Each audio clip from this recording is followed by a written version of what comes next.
Rebecca Henderson Paulk was a 26-year-old from Demopolis, Alabama. She was very close to her parents and spent Labor Day 2015 with them. That evening she left their home but never said where she was going. The next morning, Rebecca was seen on a video camera over the border in Mississippi. Her car was found a few hours after that video was recorded. She was never seen again. I'm Ed Densel, and this is Unfound.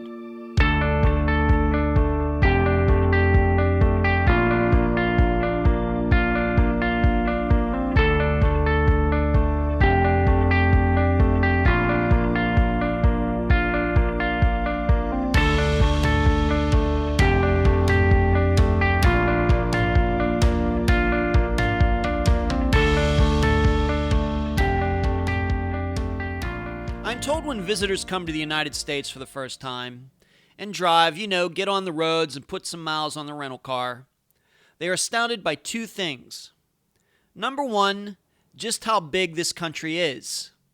I've been told this is particularly true for people who come from countries where pieces of land are at a premium. Number two, they're amazed at how they can drive from state to state, which are essentially countries almost of themselves, and nobody asks for any identification, no passport requests, no paperwork, nothing, despite them being foreigners. In fact, without the sign saying, "Welcome to Florida, welcome to California, welcome to Pennsylvania," they'd never even know they crossed over a state border. And I'm reminded of this section from the film Hunt for Red October. Sam Neill's character, Vasily Borodin, says, "And I will have a pickup truck, maybe even a recreational vehicle, and drive from state to state. Do they let you do that?" Captain Ramius, played by Sean Connery, says, "I suppose." Borden responds, "No papers?" Captain Ramius says, "No papers. State to state. It's a wonderful part of our federal system of government." But for this episode, the disappearance of Rebecca Henderson Paulk, maybe it would have been better had Alabama and Mississippi had some type of checkpoint system where somebody could have checked where she was going, what she was doing, and if she was with anybody, because Rebecca went over the line and never came back. And now a summary of the case. Rebecca had a tumultuous couple years before her disappearance in September 2015. For one, the trailer she and her husband were living in burned to the ground, allegedly due to a lightning strike. Next, she discovered that the same husband she had been married to for a couple years had been cheating on her. The husband and the other woman wound up having a child together while Rebecca and he were still married, at least on paper. Then, to cap it off, in July 2015, the man Rebecca was dating, Phillip Cole, ran her over with his truck, causing multiple injuries, including several broken ribs. But she never pressed any charges against him, and he never spent one day in jail for what was believed to be a deliberate act on his part. In fact, they continued to date. So, on Labor Day 2015, her parents were happy to have Rebecca, alone and without her boyfriend, at their home for relaxation and outdoor cooking. Yet, in the early evening, Rebecca said she needed to leave without saying where she was going. Nothing seemed suspicious to her parents at the time. It wasn't until Wednesday, 2 days later, that Rebecca's parents started to worry since they hadn't heard from her. The local police then alerted them that Rebecca's car had been found over the border in Wynot, Mississippi, on a logging road where no regular vehicle should be. Most of Rebecca's belongings were found, but there was no sign of her. During the investigation into her disappearance, police discovered a videotape showing a man, Johnny Passo, driving Rebecca's car. In fact, at one point the police thought they had their man. But then another video showed Rebecca driving her own car after Johnny was recorded driving it. So Johnny was let go. Adding to the complexity of Rebecca's disappearance, her drug addiction became public knowledge, with a couple different local drug dealers being persons of interest in her case. Rebecca's disappearance remains unsolved, and there have been virtually no new leads since 2015. The interview for this episode is with Janet Henderson, Rebecca's mother. Unfound News. The next collaborative article between Unfound and the Tribune Review in Pittsburgh comes out this Sunday, February 25th. This one covers the disappearance of Tony Lynn McNatt Chiappetta, who disappeared from Clairton, Pennsylvania on November 5, 1981. She was 14 and walking to a school pep rally. Just like last month, where I interviewed the Trib's writer Stephen Huba about our first article in January, you will hear him at the end of this episode as we talk about Tony's case.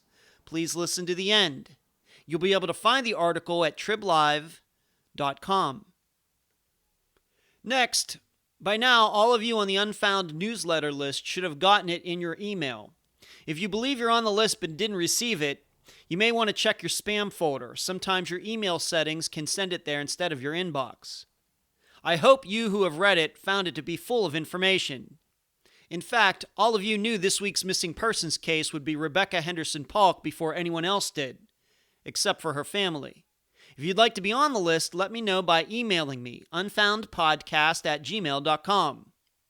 Finally, all the elevator pitches from some of my podcast friends have been received, meaning this next week will be a big one as myself and my business partner begin the process of contacting SiriusXM Radio with our true crime package to start a new channel there. Where you can find Unfound.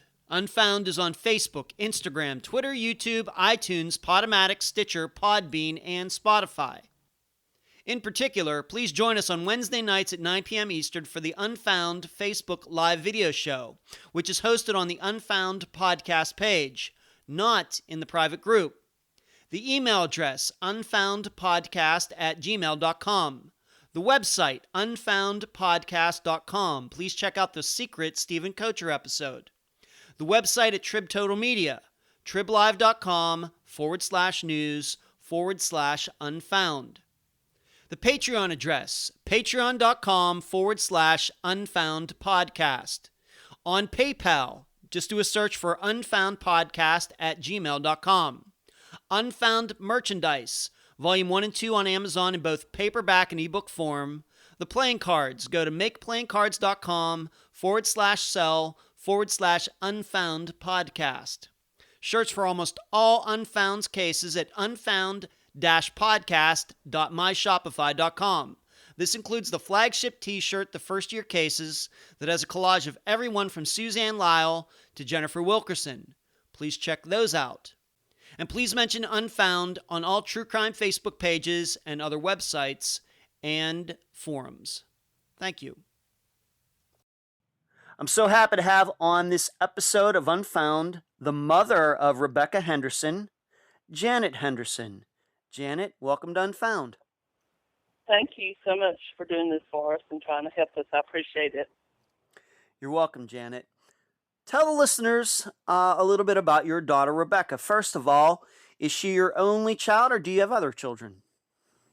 No, she's our only daughter, and we have one son, John. John, older or younger than Rebecca? He's older. He's 4 years older. 4 years older. And what was Rebecca like as a child, raising her? She was very athletic. She loved soccer. And, she just loved the outdoors. She loved hunting and fishing and, anything to do outdoors. She loved all that. Uh-huh. Hunting and fishing, that sounds maybe unusual for a young girl to be into that, but I guess she took an interest in it. Oh, yes. She loved being outdoors and on the river, hunting and fishing. She could clean a deer just like a guy could, or squirrel, or whatever she hunted, So she was good with guns, too. She went out hunting rifles and things. Yes. She was, I guess she was pretty good. I don't know if I wouldn't say she's as good as my husband is, but yes, she knew how to shoot a rifle. Okay. She has killed some deer, and she has killed some wild hogs. And that's a good place to do that in Alabama, right? Out there in the woods of Alabama. Definitely. And in her schooling, what was she into? What subjects? Did she was on any sports teams or any hobbies in high school clubs? She played traveling soccer, and then she played for the high school soccer league. And she loved soccer. She was the goalie, and she was in a car wreck in 2004, and she had a fractured skull, school. Oh, my. So I wouldn't let her play soccer anymore. I thought it was just too risky, and so did her coach at the time, because she had had that horrific head injury. Of course. And I was just too worried. I can She was about understand that. 15 at the time. Mm-hmm. How bad was that car wreck? What exactly happened? Well, she was 15, and one of our family friends let her drive his Camaro. It wasn't a Camry, Camaro. And she went and picked up some friends, and it was raining, and I'm sure speed was involved. And I think one of her friends grabbed the steering wheel, and she was thrown out of the car. I think she was the only one that was thrown. She had to be airlifted to DCH because of her head injury. But it was, the blood was coming from her ear, so it wasn't like it was building up in her brain, which was good. And she was just in the hospital a couple of days, because thank God, God was with her. And the good Samaritan lady who actually stopped to be with Rebecca, because they actually had to find Rebecca when she was thrown from the car. And she was with her husband, Cody Paulk, at the time. Didn't know he would be her future husband at that time. But anyway, and she had, fractured nose, a broken finger or hand. She had to have a couple of surgeries because our son graduated that year. And I didn't get to go on his senior trip. Wes did.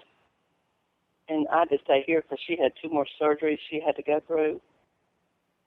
Her nose was broken, and her hand, so they had to, do 2 surgeries on her. Oh, my. But she got over that, thank God, Did she make a full recovery? Yes, she made a full recovery. Well, that's good. And no alcohol or drugs was involved, which was a blessing.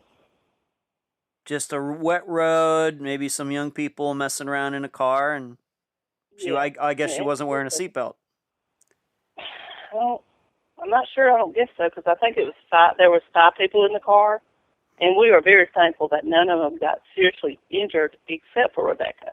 Now, there was another friend of hers that was injured, but it wasn't severe like Rebecca's was. She didn't have to have extended help, and but it was a scary ordeal for us to get that phone call. I bet. Yes. Well, she recovered, luckily, fully. Yes. She went to into high school. Did she go to college? Any higher education after high school? She took some classes, but she just wasn't into getting, finishing it up or anything. But she, worked during school. She worked at the sportsplex. She worked at Zaxby's. We had a Zaxby's here. This has since closed. She worked there, and she was a lifeguard. And, so she had, a job, along with her school, going to high school and stuff. Mm-hmm. But she ended up getting married at some point. You'd already mentioned that I guess this guy was with her when this car wreck happened, but some years later, she ended up getting married. Did that surprise you? Were you supportive of that? And what year was that? That was April the 21st, 2012. Yes, because she had always loved him, and that was her first love, and that's the one she always wanted to marry. And we supported it when we knew that she really loved him, and he seemed to really love her. And so, you can't tell your daughter, please don't marry, who to marry and who not to marry. It doesn't work like that. Yeah. But, yes, they got married April the 21st, 2012, and they're still married, to my knowledge. I don't guess it's...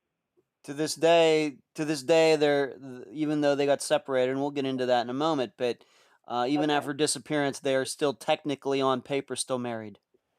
Yes, as far as we know, yes, they are technically still married. Okay.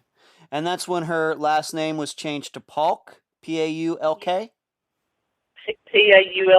yes. Okay. And what went on in that marriage? How did it go? You said they were married in April of 2012. She disappeared about 3.5 years later. But during when they were living together as man and wife, how was it? Well, it seemed to be going really well, and things would have been better had her husband had a job, and had kept a job, and that would have helped financially because she had a great work ethic, and she was a hard worker, and she was a bartender at New Orleans Bar and Grill across the river at the time, and she worked real hard, for her money, and he did some, but I don't think he was working at the time. In 2014, they had a fire and their trailer burned. And thank God he got her out because she was in the bed asleep. And I don't think at the time he had a job. But that really took them or Rebecca, down a dark road because it really, having everything but burn up and you Yeah. have nothing, not Yeah. even shoes on your feet. Literally, she had no shoes. It all got burned up. All the wedding, pictures and everything that she had and everything that they had at their trailer. They lost everything. But thank God they both got out and survived that. Sure. Thank So God. she was working her butt off, to put it one way, Yes. but he was Yes. kind of maybe a little lazier. Yes. And so she was supporting the two of them. Like you said, Right. working working at the bar, being a bartender, getting tips and those things. And then this Right. fire happened in 2014. Do you know the cause of the fire? What happened there? Do you know? No, well, we were told it was lightning because it was a bad lightning storm. But of course, we didn't hear any rumors of what the people around town was. And then later on, we were told that he was making, I don't know how it is, I think crystal meth. But we were Okay. not told that. And I thought when there was a fire that they automatically do an investigation. But we did not have insurance on her trailer. Therefore, they didn't do an investigation. But I thought they automatically did. But we were told it was lightning. But Okay. only Cody knows what happened, and Rebecca. I don't know the truth, Okay. what actually happened. We just know what we were told by the All right. fire. So the fire marshal never came in and made a determination on that, but there was a rumor around town, is every town has its grapevine, Right. that There's possibly a- her husband was cooking up meth and something happened. Yes, that's what we were told. Like right after Rebecca came up missing, or Okay. I think it was right at that time. Okay. Can't remember. So much has happened, and having a child missing is, a nightmare. But you Yeah. live every day. Yeah, Every day. you've been through a lot. You've been through a lot, and the listeners are going to hear about it. Absolutely. So they're married though, but somehow their marriage fell apart. And Yes. we should say for the record that we do not believe that her husband, or however you want to put it, husband, has played any part in her disappearance. We want to put that on the record, right? You don't believe he had anything Right. to do. No, I do not believe Cody had anything to do with disappearance. No, Okay. I All don't. right. Good. But I do not. what did happen to their marriage? Kind of fell apart after you said after that fire they kind of went down a dark road. Yes, after the fire, like I said, they lost everything and they had to, start back over. And they lived in a camp house on Highway 80 for a while. And then we bought another trailer and we moved it. Where the trailer was, it was out in the country. It was in Greene County. Therefore, the fire department didn't respond. It was a volunteer fire department. So let me just clarify all that. Okay. That came, and then they got stuck on the road. But they, they couldn't do anything. They just, thank goodness it didn't spread to any land or the other trailers that were over there. But so that really did a number on them. I didn't realize how depressed she had gotten. about losing everything, and I was told by another lady afterwards when we were like picking out carpet and stuff for their other trailer, the lady had also had a fire, and she said it's actually like experiencing a death in the family when you lose absolutely everything. And like Rebecca, had told me, said, Mama, I didn't even have shoes on my feet, nor did I have a toothbrush. And that really, and her losing, everything that they had worked hard for, she had worked hard for, and all her wedding, she was so appreciative of all the wedding gifts that they had gotten, and he was too. The wedding day was awesome. She had a beautiful wedding, and they both were very appreciative, and they enjoyed it and had fun. And I'm so thankful that, we were able to give, them a beautiful wedding. And I wish we could go back to that day because they were very happy. Yeah. But I can't go back in time. Yeah. I would if I could. But they had split up a considerable time before she disappeared. Was it the fire that Yeah. brought this on, or was it something that he did, or something that she did? What happened?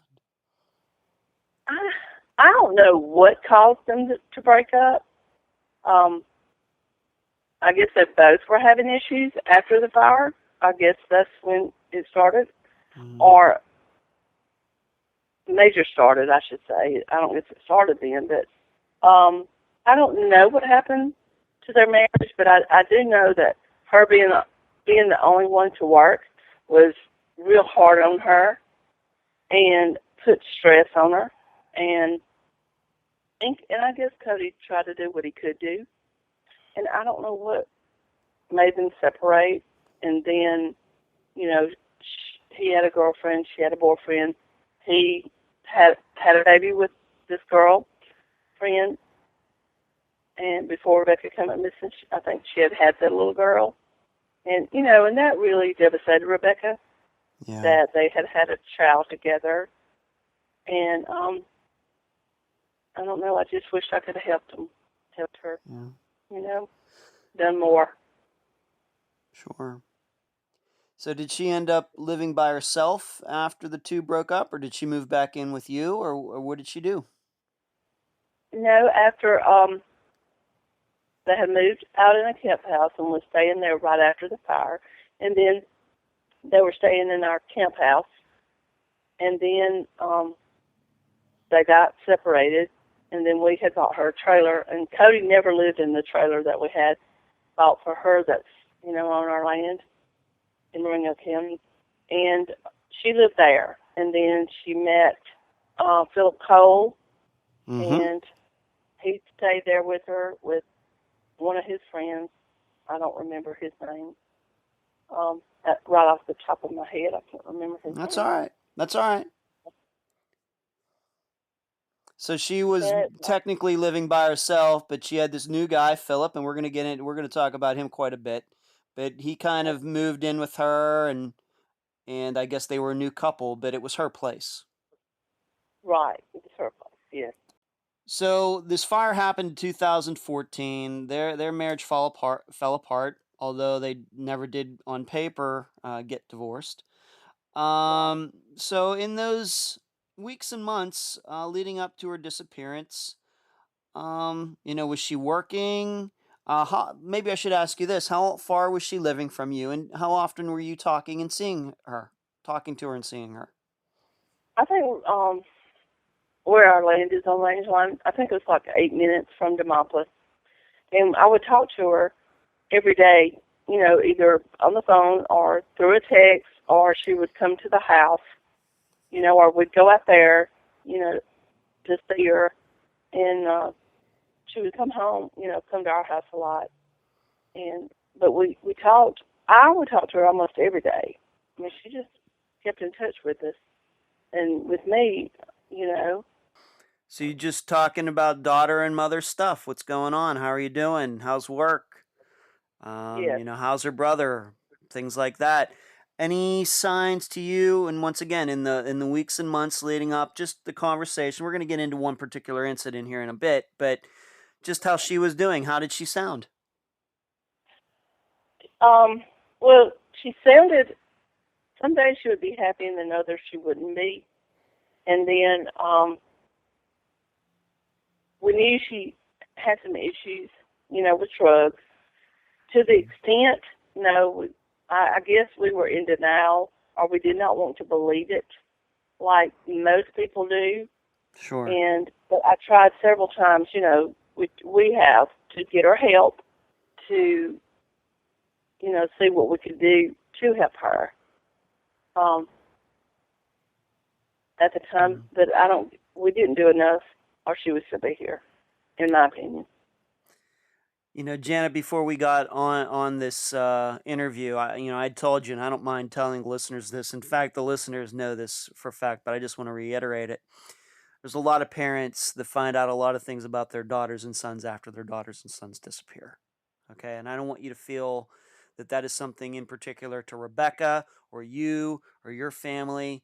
It's fairly common, and I know it hurts, but you are not alone in that, and I hope that if you've ever have a chance to maybe meet up with some of the other guests that have been on Unfound, you can share some of those experiences with them, kind of back and forth. Okay, and I know it's not something that a parent likes finding out, but it happens quite often in missing persons cases. It just does. Oh, okay.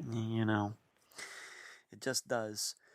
But so you're talking to her. Obviously, you two are close. Was she talking to her brother at this time, or were they close as adults? Yes, she was, talking to him and keeping in touch. Yes, she would. Okay. Now, does he still live in the Alabama area, or did he move somewhere else? I mean, would she have been able to see him on occasion? Yes. He lives an hour away. Okay, but only about an hour away. Right. Mm-hmm. Okay. Now, you had already mentioned Phillip Cole. He was the new guy after she and her husband broke up, although once again, they never technically got divorced. Right. When was the first time you met Phillip Cole, and what was your impression of him? I cannot remember the first time I met him. Now, I knew him because I remember him in school, because I worked in the school system. And what I remembered at the time, about him was he wore black. Like reminded me of Gothic. Okay. That's what I remember of him, and having the long hair, but I never knew him or his family personally, but I was leery of him because of just remembering that myself. And I really didn't want her to have a boyfriend, at the time, until I was hoping that she and Cody would work things out. Yeah. And I wish they had stayed together, but it didn't work like that. Sure. Were you surprised that Rebecca was attracted to Phillip? Did that surprise you? Well, it did me, because I just knew that she and Cody would stay together forever. And he was different. I always had an uneasy feeling, around him and about him, which really concerned me. And I hate to be judging him, but, that's how I felt. And I remember asking his mom, does he do drugs? And she told me no, that was not true. Yeah. He had or has a drug problem often. And it's sad. Would you say that he was over to your house often when she would come over, when Rebecca would come over? Would she bring him with her, or? Sometimes, but he was like a loner. He stayed to himself, and he didn't like us like checking on her all the time. He didn't like us just showing up at her trailer. He didn't like any of that. No. And he just wasn't. I just didn't know what all he was into, and him personally, but right when Rebecca did come up missing, they were not supposed to be seeing each other. They were supposed to stay away from each other. But we were out of town the week before she came up missing, and Rebecca was staying at our house. And then I come to find out that Cody was there, and then one of their friends was at our house, and he was not supposed to be. You mean Phillip? You mean Phillip was there? Yes, Phillip was there. We learned that. Okay. When we got back. We got back on that Friday, and she came up missing on that following Monday. Right, on the Labor Day weekend of 2015. Yes, 2015, correct. Now, this is going to be something that happened in July of 2015 involving Rebecca and Phillip Cole. What can you tell the listeners about Phillip running over Rebecca with his truck? I cannot remember the day that happened, but Rebecca, I'm not sure if Rebecca called us or texted us or someone else called to let us know that she was involved, that something had happened. I cannot recall exactly how we found out. So we went up to the emergency room here, ran up to the emergency room, and we actually got there before Rebecca did, so we were waiting on the ambulance, and they said, at the time an ambulance had not been something. I don't want to say something that's not right, but I don't remember the exact details. Okay. But anyway, Let's just keep it at this. What did Rebecca tell you happened that she would happen to be run over by Phillip? I mean, what were the circumstances if she told you? Yes, she did.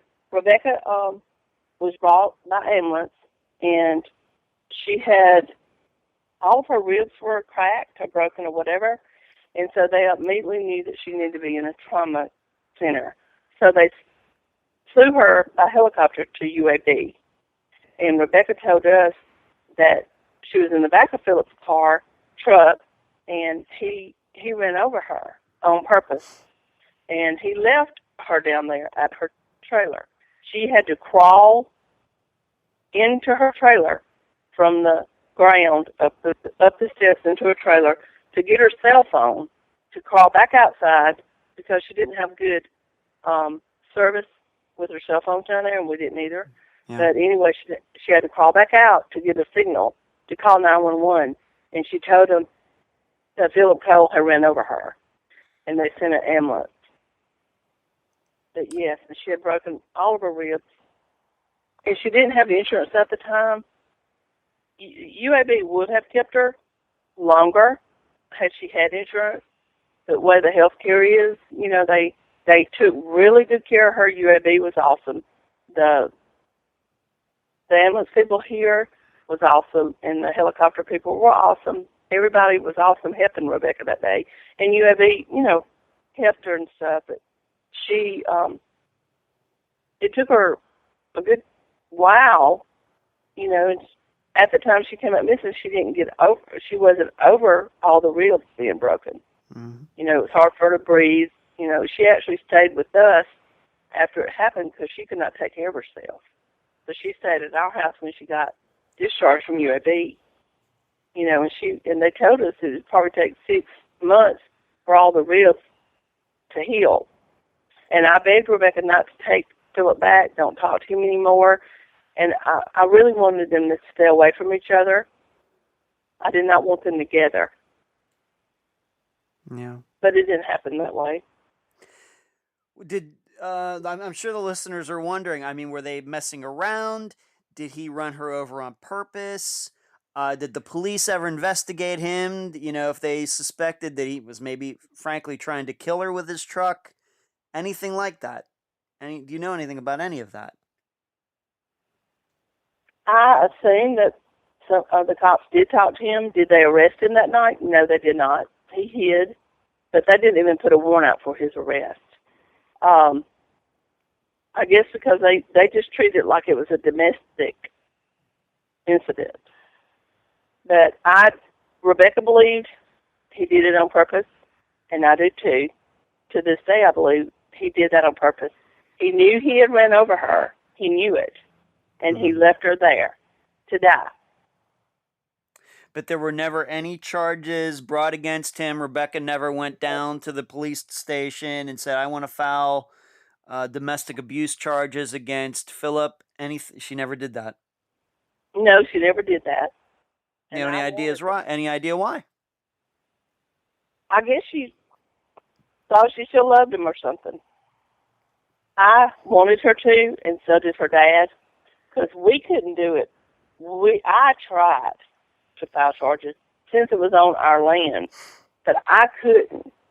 It had to be Rebecca. Yeah. But I couldn't do it. I did try. Okay. Is this the only incident of violence that you know of between Rebecca and Phillip, like before or after that, or would you say that maybe since then you found out about more incidences of him being violent toward her? Yeah, I guess that was the most serious thing that we knew about, and I think there were other incidents, of abuse.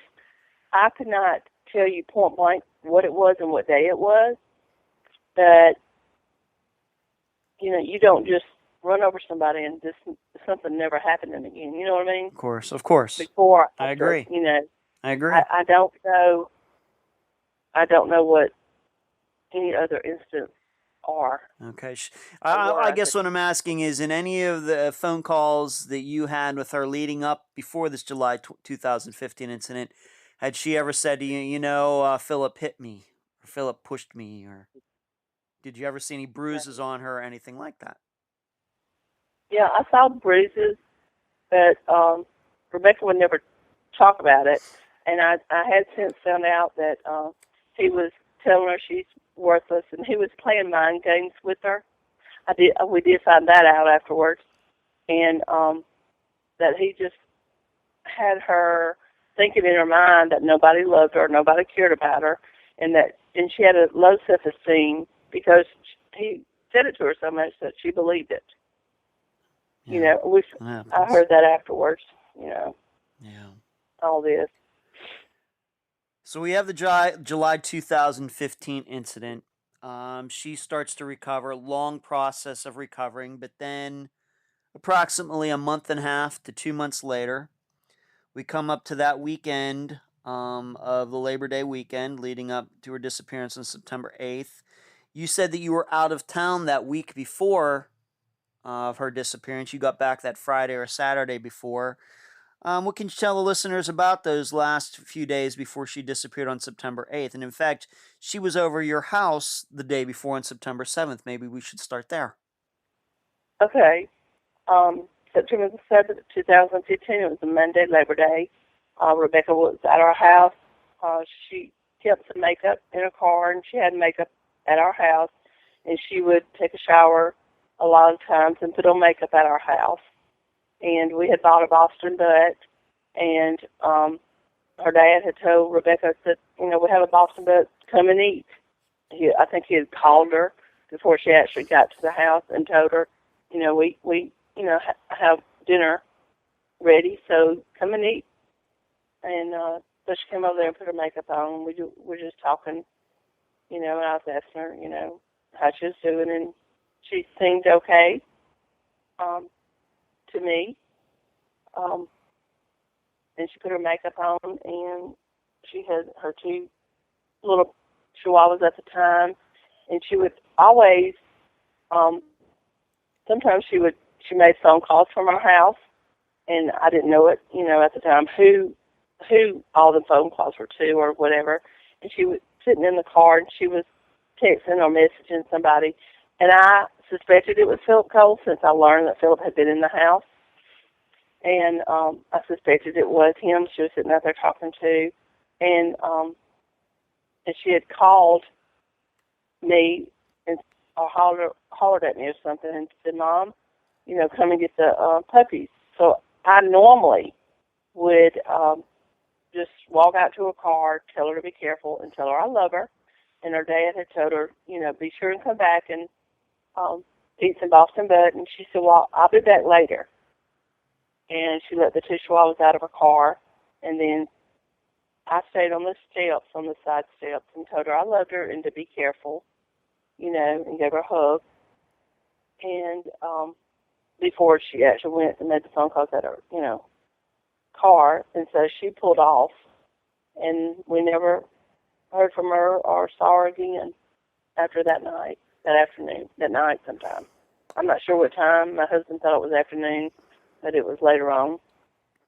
Anything seem unusual about that day? Did she, in passing, ever mention, any place that she was going that evening? Anything that stuck out to you as being odd about the day? Now that you look back at it, over 2.5 years later. Yeah. At the time, nothing seemed odd about it. I didn't know where she was going. I assumed, that she was going to pick up Phillip Cole, since, we learned that she did pick up Phillip Cole. And nothing seemed, out of the ordinary, to us that day at all.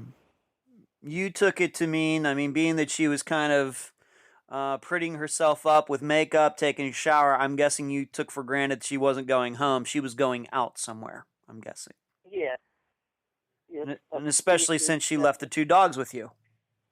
Right. I figured she was just I assumed she was going to hang out with Phillip Cole. I didn't know what they were, where they were going to go or what they were going to do. That's just me thinking. I assumed that's what she was going to do. Right. And even if you had probably asked her about that at the time, she might have denied it, knowing how you felt about him, probably. Yes, she very well could have. Right. Tell me that. Who else was at the house that day besides the 3 of you? That Monday it was just the 3 of us. Just the 3 of us. Just the 3 of you, yes. I should say. Okay. Right. So she leaves. You think that she's going out somewhere. You kind of suspect that she's going to see Phillip Cole, but she never specifically says anything. Did she say that she might call you tomorrow, or did you think that she was going to come back later that night? Yeah, I assumed she would come back later that night and get something to eat. Or, we assumed she was going to come back that night because her dad had told her to come back and eat with Rebecca. And she said, okay, see y'all later. Had she, at any point in the past, as far as you can remember now, left her dogs with you ever before? Or was that something that was fairly common? Oh, it was fairly common. She raised huskies. So she had a bunch of dogs. And she had chihuahuas and she had some kittens, cats or whatever. And that was normal for her to, leave them at the house. If she knew she wasn't going right to her house, she would do that. If she wasn't going home at the time from our house, she might would leave them here. Or she would take them with her sometimes. They'd be riding, in a car with her. She loved animals. That's one thing my child loved was animals. She loved animals. So she leaves her 2 chihuahuas with you, and you're thinking maybe she'll come back later that night, but of course she doesn't. When did you know maybe something wasn't right? When did it first once again, as her mother, think, was it that night? Was it the next day? What were you feeling at the time? I can't remember if I woke up and texted her to see, if she was coming back or okay. But the very next day, I was texting her, and I think I might have called her, but I texted her to see, if she was okay. If, what are you doing? Are you gonna come over today, or something like that? I never heard from her on the Tuesday, and then I don't know if I started calling some friends Tuesday, but I for sure started calling some Wednesday morning because I got really panicked because my husband had gone down that Tuesday, to a trailer and checked, and he said it looks like she, hadn't been home. And I said, well, and I started texting her and calling her to make sure she's okay. But I never heard from her. And then by Wednesday, I was getting really worried. I started riding around the office. I called some of her friends, and then they would say, well, call so-and-so. Well, I called Philip's house, and his mother, Becky, answered the phone, and I said, Becky, I'm just looking for Rebecca. Is she over there? And then she started ranting and raving and being real ugly about Rebecca, and said no.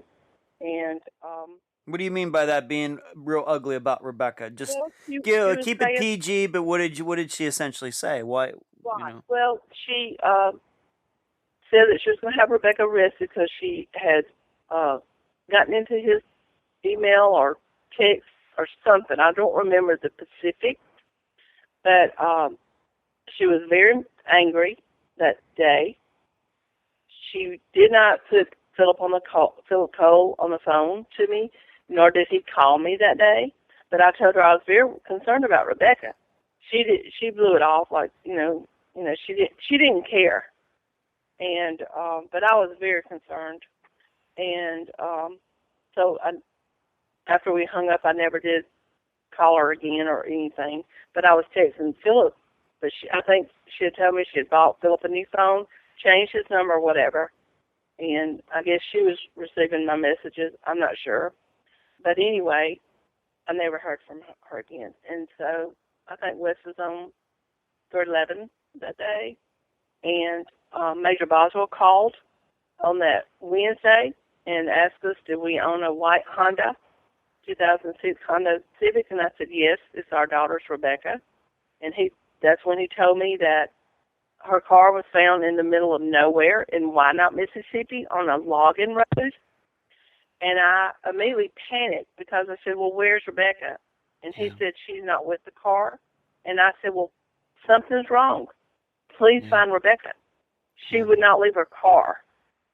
And when he said it was, stuck out on this logging road, and I said, you got to find her. And he said, well, what you need to do is go down to her house and see if she's there. I said, she's not there. She wouldn't leave her car there. And I said, my husband went down there, and she, wasn't there the day before. And he could have gone Wednesday morning. I cannot remember.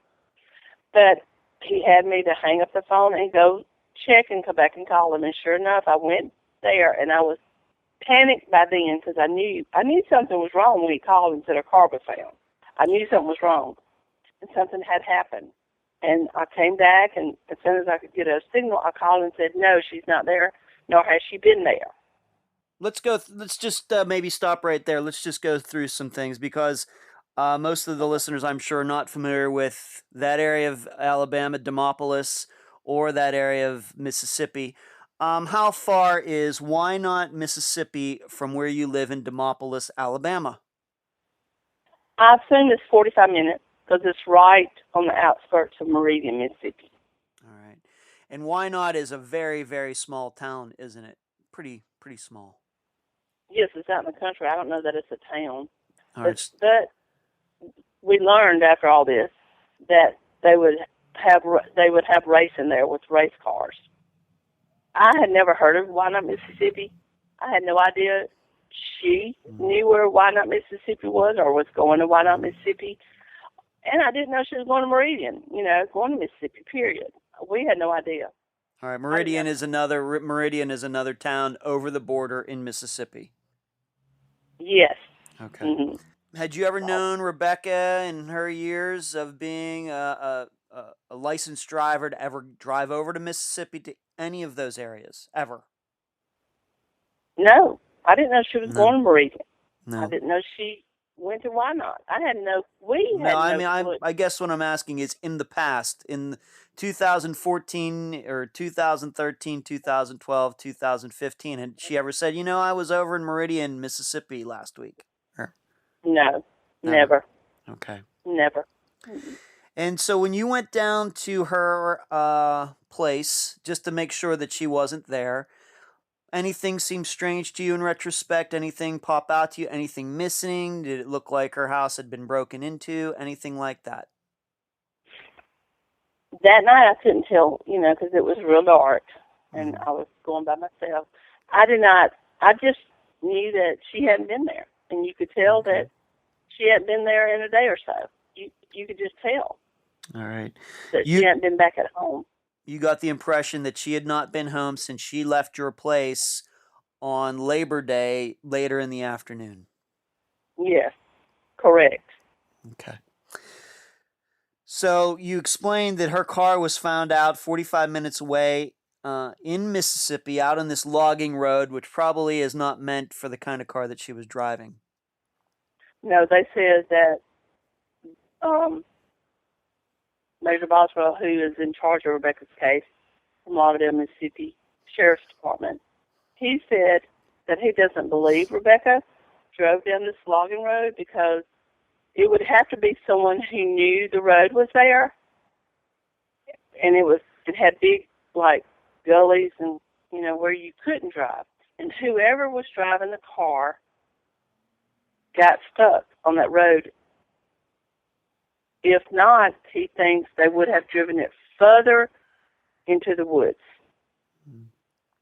That it got in a hole.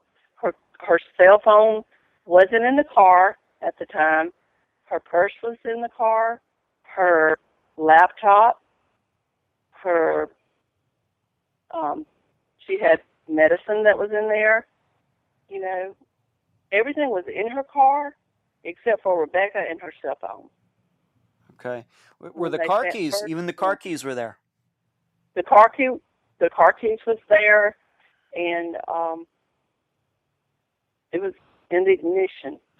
Some teenagers were riding four-wheelers or ATVs, and they came across the car, and they looked in and opened the trunk because they were scared that maybe somebody was dead in the trunk.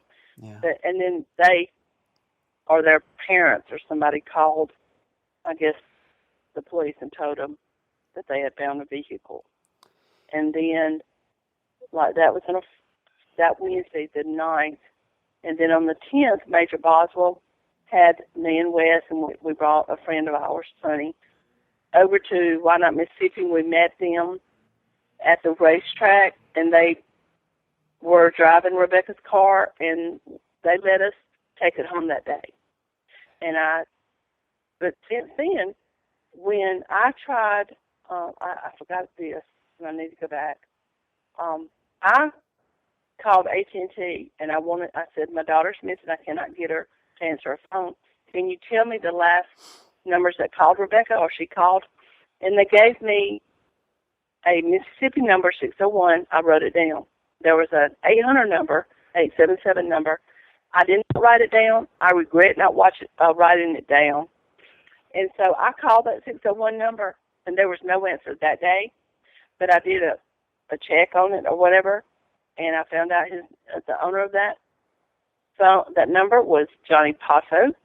And I gave him Major Boswell. I said, Major Boswell, this is the last two numbers that Rebecca had called, or they had called her, and it was Johnny Passo's phone number. And his words to me were, he just got out of prison 6 weeks ago. So he knew. So just the mentioning of this guy's name, and we're going to talk about Johnny quite a bit here in a moment, but just the mentioning of his name, the policeman knew who this guy was. Exactly. That's not a good sign. No, it's not a good sign. And in my opinion, when I gave him that name and number, someone should have been picking him up immediately. But I had called that number, and he called me back, and I told him I was Rebecca's mother. And all he would say to me was, I told him that she was missing. He said, I'm going to jail, I'm going to jail, I'm going to jail. And I could tell he was slurring his words. And I just said, look, we just want to get my daughter back. We want to know where Rebecca is so we can come and get her, or call, get her to talk to us. I said, I don't care what you're into or anything. I don't care about you, period. I don't think I said those words, but I was thinking. Mm-hmm. And I said, we just want Rebecca back. And he kept saying, I'm going to jail, I'm going to jail. I said, why do you think you're going to jail? And then he had gotten out of prison, that's why. So I forewarned him. I wish I hadn't. What I should have done, shoulda, coulda, woulda. Yeah. I should have found out whose number that belonged to, got an address, and went to his house. If I could go back, I would do that. Hindsight is 20/20. He, had a chance to leave. You know what I mean? Get a heads up or whatever. Yeah. Well, so he called us back and said, "Well, have we found Rebecca?" And I said, "No, sir." And he said again, he said, "Well, check with Ponytail." And I said, "Who's Ponytail?" So when I called him that day, he went to supposedly Ponytail's house, is what he told us at the time, to see if Rebecca was there. So he said, and he said she wasn't there. And then this lady got on the phone and said, Johnny would never hurt Rebecca. And I talked to that lady that day. And I said, "Well, look, I'm just trying to find Rebecca." I said, "If we just want to know where our daughter is and bring her home, because we're thinking, we don't know what to think at the time." Yeah. Because this has never happened. Let's try to put this in the timeline for the listeners. You gave us a lot of information there. What day do you think it was? How long after Rebecca disappeared did you call that number that ended up being Johnny Passo's number? How many days after do you think? I think I called it on Wednesday, maybe 2 days. 2 days after she disappeared. Yes. And then he returned the call, my husband thinks, that Thursday. And we told him, maybe that morning. Mm-hmm. Or he could have called me that Wednesday. I really cannot, remember timelines of, this far out. But anyway. All right, so what we're just trying to, definitely within the week after she disappeared is when you came across this number. It was a day or two after. A day or two after, okay. Yes, it was a day or two. I had that number. I had his name. He told me who he was. Had you in all of your talks with Rebecca over the course of her life, had his name ever come up in any discussion? Had you ever personally heard of him before? No, never. Never. Nor had I ever heard of Wynot, Mississippi. I had never heard of Wynot, Mississippi. I didn't have a clue where Wynot was. And you've lived in that area of Alabama, your whole life? No, I lived in Demopolis, it's 35 years. I'm from North Perry, so about an hour from here. So, an hour, what would you say, east, I guess, from Demopolis, yes. Okay, but you lived in Demopolis for 35 years, and Wynot is 45 minutes away, and you'd never heard of it. That's how small it is. Never heard of it. Now, I've been to Meridian, which is right there, but I've never heard of Wynot. Let's go back to the car just for a moment. Was there any signs of violence in the car? Anything that the police found there? Did they do any forensics on the car? Anything like that? They said they tested it for prints, but Major Boswell thought Rebecca was just going to, I guess show up one day. Who knows? But I wish they had impounded her car immediately, secured the area, and really did, DNA testing and whatever in the car, whatever.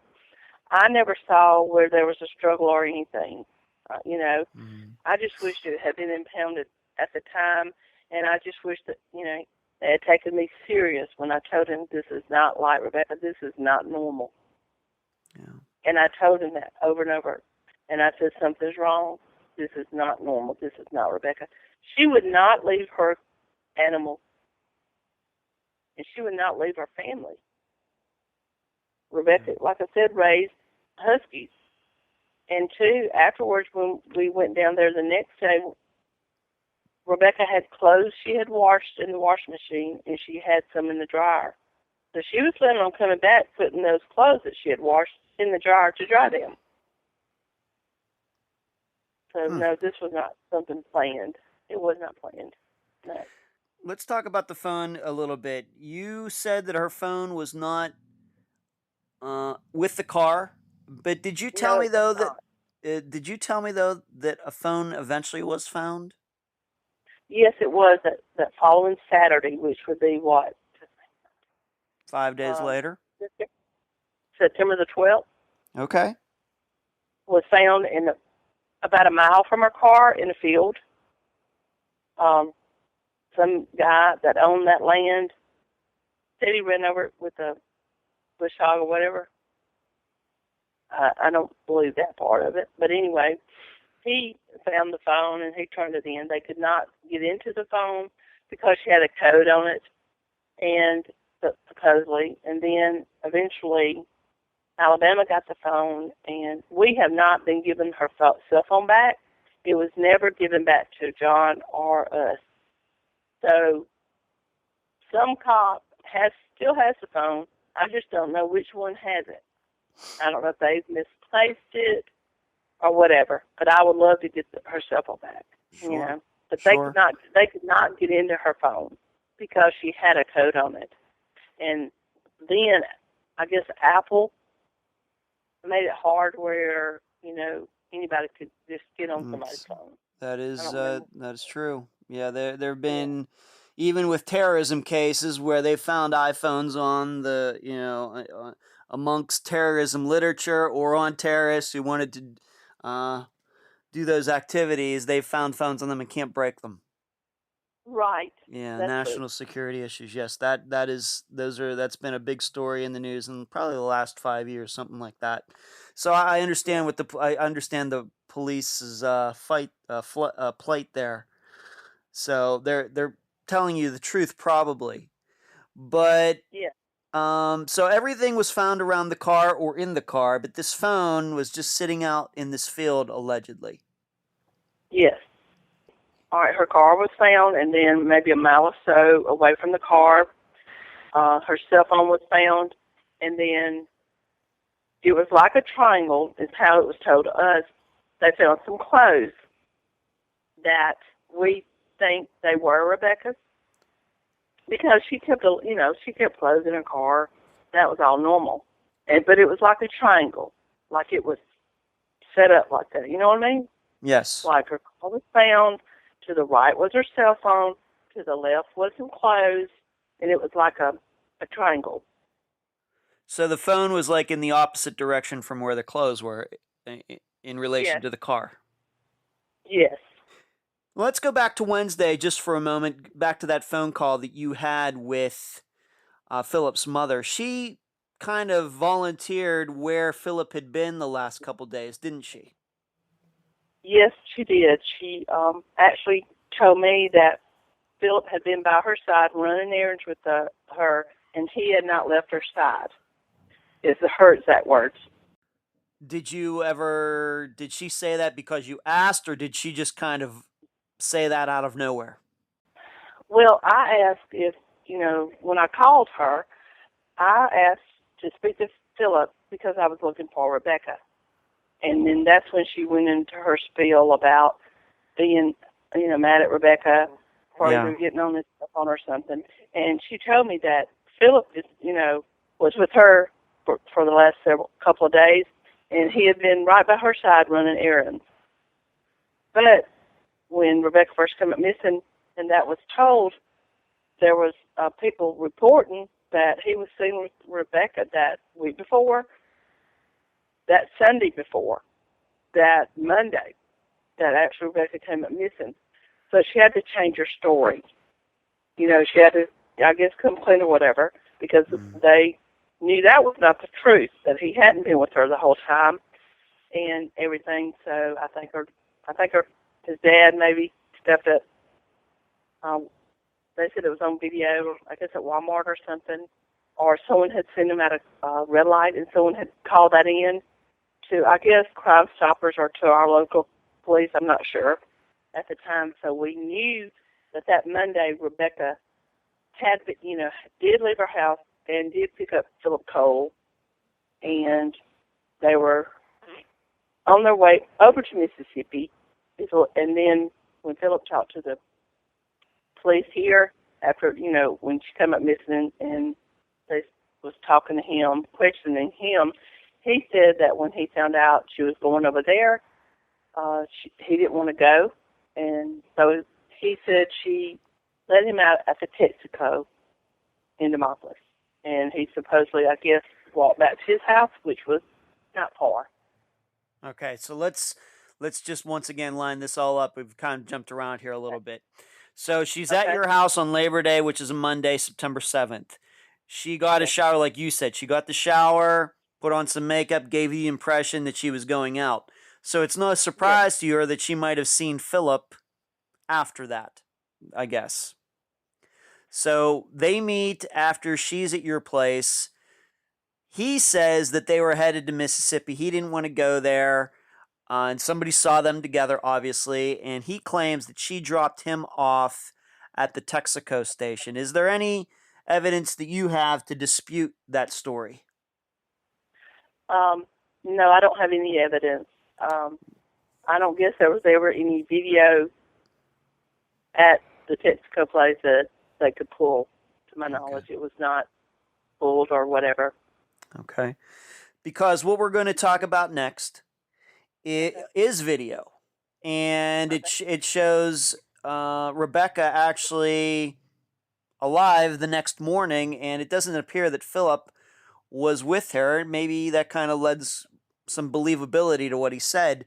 What can you tell the listeners about the two different videos that Rebecca was seen on the next day, and what times were these? Okay. When when Mississippi filed a missing persons report finally that week, I think it was on the Thursday or the Friday, which would have been the 11th, 10th or 11th, I'm not sure. Someone from Mid-South Welding called in and said that Johnny Passo was seen in Rebecca's car, had driven to Mid-South Welding in Meridian at early, like at 7-something or 8-something. I don't remember the exact time. Okay. And drove in a fenced area, I guess where the supplies is there. And he bought some saw blades. And he was seen in her car, driving her car. At first I was told that Rebecca was not with him by someone who works at Mid-South Welding. And then he told me what time Johnny Passo drove away. And then when we actually went to Mid-South Welding, which was, I think, 2 weeks afterwards to talk to them, I'm not sure the time, they told me that Rebecca was with Johnny Passo, and I asked, could I see the video? And they said, no, it automatically erases. And I asked them, well, did Lauderdale County Sheriff's Office get a copy of it? And they said, no, someone did come out to look at the video, but we were told that that they did not request a copy of the video. So when I questioned the guy about telling me that he didn't see Rebecca, that he changed his story and said, yes, Rebecca was in the passenger side, and we couldn't tell that anything was up with her, and the story had changed. And the guy told me, I think his first name is Rick, he said a couple of years ago, some of his family members was threatened, and he said he nor anyone at Mid-South Welding could testify that Johnny Passo was with Rebecca or without Rebecca, that they wouldn't go to court and testify to any of this. Because they're afraid? Because they're afraid. Yes, because they are afraid of Johnny Passo. Is he a guy that people should be afraid of? From what we found out, yes. I guess he's in the drugs big time, making it or selling it or whatever. I'm not sure, but yes. Okay, we'll come back to that. Now, which story do you happen to believe? Do you believe that Rebecca was with Johnny that morning, or do you believe that Johnny was just by himself driving her car? Which one do you believe? Well, since I haven't seen any video and since they changed their story, I don't believe Rebecca was with him in the car. He was driving her car. Why was he driving her car? That don't make sense to me. Why was that old man driving Rebecca's car? Why wasn't he driving his car? Yeah. Why was he getting saw blades? Why was saw blades on the day after the last day we saw Rebecca? Okay. Yes. But I did not know if she was or was not. I did not believe she was because I haven't seen no video from Mid-South Weldon that shows that Rebecca was there. Okay. But there is another video, and it was actually taken, although that certainly seems suspicious, and is not a very good sign, but you have seen a video from somewhere else. And when was it taken? Where was it taken?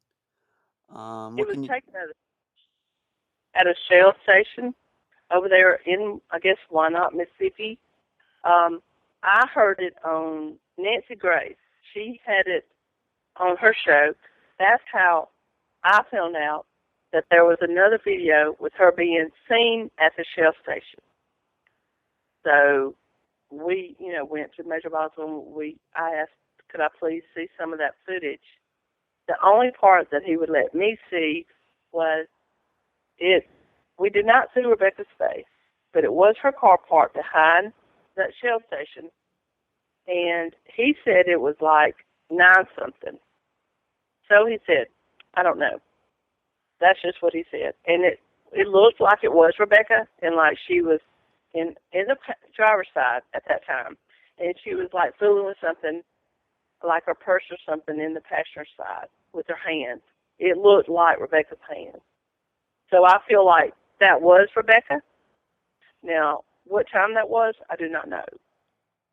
Was it daylight out? Yes. It was daylight out. So yeah. I guess to put it in the timeline is if Johnny was in her car and these people at the welding place, even though they won't testify it under oath, I guess, they say that he was in there early morning, that Tuesday morning, then it's reasonable to believe that maybe this video of Rebecca in her car was taken after he showed up at the welding place. It could have been. I didn't never see the date on that video nor the time, And like I said, I never saw one with the Mid-South Weldon video. Right. If the cops have that, I don't know. They tell me, that they didn't. Right. Well, all I'm saying is that, it's, it's September. Let's say the sun comes up at, 6:30 in the morning. The welding place, what time does it open? Maybe 8 o'clock. Let's say that Johnny gets there first thing in the morning at 8 in the morning. There's only, and if it's daylight and Rebecca is seen in that video, it's just a very small timeline that could have been the video was taken before Johnny was in her car. So it just seems more reasonable to me to believe that the video of Rebecca after by herself was taken after Johnny showed up, if that's in fact what happened. We just don't know. Right. So, okay. Well, so there is maybe some proof that maybe Phillip was telling the truth from the night before, that she did drop him off, because either way, whether it's Nancy Grace or the police, they're saying that there is a video on Tuesday at some point of Rebecca in her car. Yes. Mm-hmm. Okay. And we actually, got to see her car pull away and actually go to the left. Now, at the time, we were told that she was headed back toward Alabama. But after, I don't know, we have since been told that they believe she was heading back to Johnny Passo's house. They think that Johnny Passo actually said that he called her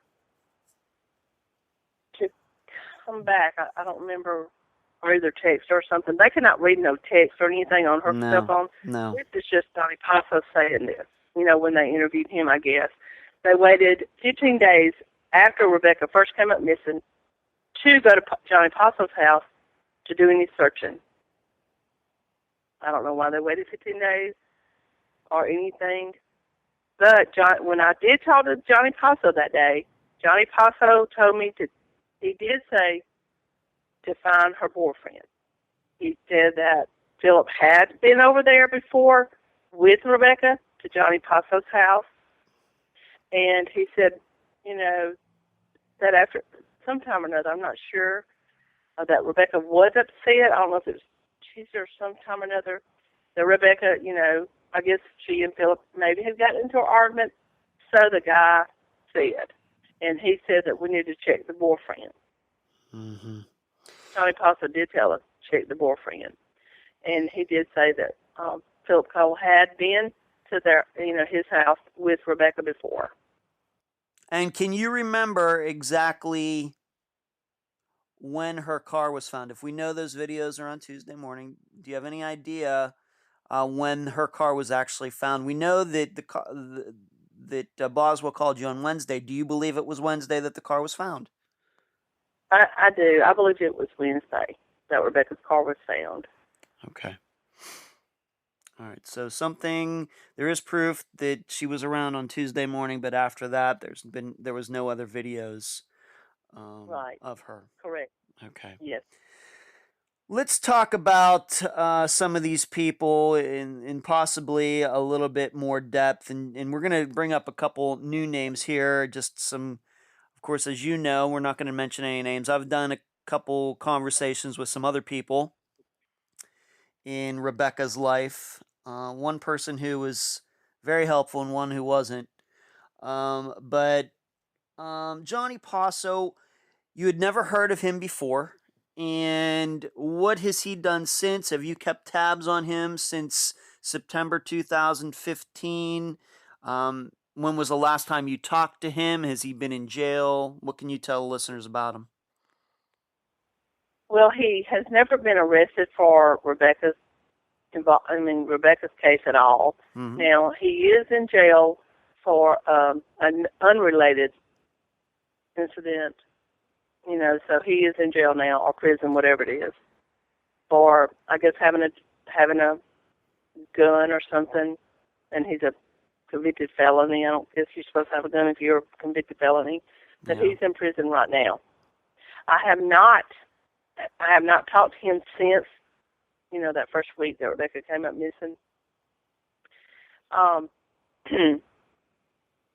But his sister, called in November of 2017, and said that Johnny Paso had heard that Rebecca was home with her dad, and I told her, that was not correct, that Rebecca's still missing, and she told me that, Rebecca came over there, so she felt like she was at ease with Johnny, and she told me Johnny would never harm Rebecca, and had nothing to do with her disappearance. She did tell me that. Yeah. Is Johnny, does he live in, when he's out of jail, does he live in the Meridian, Why Not area, or does he live over in Alabama near you? No, he lives in Why Not, Mississippi. He has land on Old Wire Road, wherever that is, and he has a house and stuff, and he has lakes on his, or ponds on his land. And I was told he actually has land in Alabama and Louisiana, and he's got land over there in Why Not, Mississippi. I don't know where any of his land is, except for where his house is, in Why Not, Mississippi. I have been there at that land, by his neighbors or whatever. So just to get right to the point here, he does live in the area where Rebecca's car was found. Yes. All right. Well, that doesn't look very good for him then. No. Can you think of, I know that you'd never even heard of him until this all happened. Rebecca and nobody else had ever mentioned his name to you. Any reason why he might have wanted to do something to Rebecca that you can think of? Not that I'm aware of. Now, we should put something on the record. I don't know how deep we want to go into this, but he does have a neighbor who has had some problems with him, hasn't she? Yes, they have, yes. And what has been the allegation? We don't know if this is true or not, but I guess we need to put it out here for maybe 30 seconds. What has this woman said about Johnny Paso and his place where he lives in Why Not, Mississippi? Just that he he made crystal meth or whatever, and he sold drugs from his house, and that he's had, I guess, these parties over there, and he's, done, they would go through her land, and back there to get to Passo's land, they would just go through her yard, and thank goodness she has a fence up, and they can't do that no more. And he's had lots of parties where girls have run out screaming and yelling and everything from, and I think he has threatened them before. I don't know if he's ever been convicted of anything like that. I don't know. And I think that one story was that allegedly that he had some girl at one time chained up in his house or tied up in his house or something like that.